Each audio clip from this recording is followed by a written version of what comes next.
piang lal tam ta kan lu piang ta ma se lal Krista ang pian la piang ai lo van lal fa alo piang lal crown min tir tu van mi song po in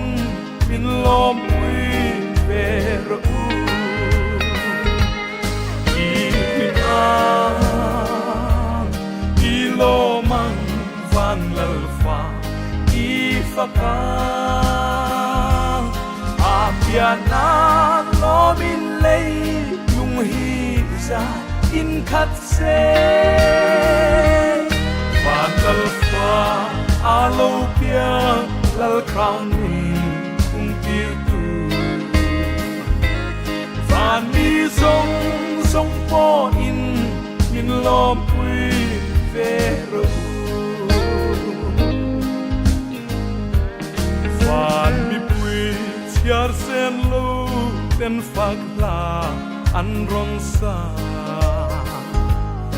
an omoy thang ko ve chu bera unan sia dal Krista pian chu sia takin an rila an beram kal sanin lal chi bai an bu ilim an ilo mang van lal fa i fa ka a piana lo min lei lung hi za in khat se van lal fa alo pia lal crown min tir tu van mi song po in min lom pui ve ru o chak mi fin po rim tui cho in an local thang vana ar si e min na tuai se la a chun ria ma choi lai nang chu an va mu an rau bom te hong in lal chi bai an bu ilim an i lo mang van lal fa i fa ka a piana lo min lei lung hi za in khat se van lal fa alo pia lal crown min tir tu van mi song po in min lom pui ve ru